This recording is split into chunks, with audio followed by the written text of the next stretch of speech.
নজর রাখবো মালদার দিকে। সমাজের সর্বস্তরের জনগণনার সম্পর্কে সচেতনতা বৃদ্ধি এবং নাগরিকদের দায়িত্ববোধ জাগ্রত করার লক্ষ্যকে সামনে রেখে সোমবার গাজল মহাবিদ্যালয়ের গীতাঞ্জলি সেমিনার হলে এক বর্ণাঢ্য জনগণনার সচেতনতা কর্মসূচি অনুষ্ঠিত হয়।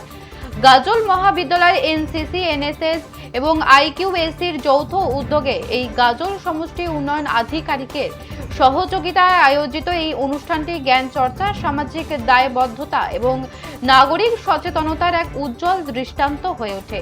অনুষ্ঠানে উপস্থিত ছিলেন গাজলের সমষ্টি উন্নয়ন আধিকারিক সুমন ঘোষ, যুগ্ম সমষ্টি উন্নয়ন আধিকারিক মীর সোহেল শেখাওয়াত এবং অমিত সাহা, ব্লক আধিকারিক সৌরভ দত্ত সহ কলেজের ভারপ্রাপ্ত শিক্ষকরা। সমষ্টি উন্নয়ন আধিকারিক সুমন ঘোষ তার সুচিন্তিত তথ্য সমৃদ্ধ বক্তব্যে তিনি জনগণনার গুরুত্ব, জাতীয় উন্নয়নের অপরিহার্য ভূমিকা এবং প্রতিটি নাগরিকের সক্রিয় অংশগ্রহণের প্রয়োজনীয়তা তুলে ধরেন। এরা কোথা থেকে এসেছে, তারা কোথা থেকে এসেছে, তাদের রুট কোথায়, তারা কি ভাষা বলে, তাদের সংস্কৃতি কি, তাদের ধর্মচর্চা কি, এই এত কিছু না জানলে আমরা কিন্তু আমাদের নিজেদের অস্তিত্ব সম্পর্কে কোনো রকম সচেতনতার পরিচয় দেব না। সেই সচেতনতার পরিচয় নিয়ে আজকে তোমাদেরকে মহামূল্যবান কথা যারা বলবেন আমি তাদের কাছে আমাদেরকে জানতে। এই ডিজিটালের একটা অন্যতম অংশ কিন্তু তোমরাই।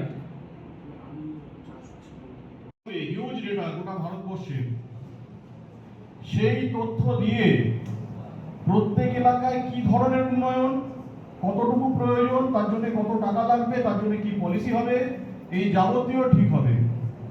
এবং আগামী 10 বছর ধরে ভারতবর্ষের টোটাল রূপরেখা, দেশ কিভাবে চলবে, কোন ক্ষেত্রে গুরুত্ব দেবে, কোন ক্ষেত্রে গুরুত্ব দেবে না।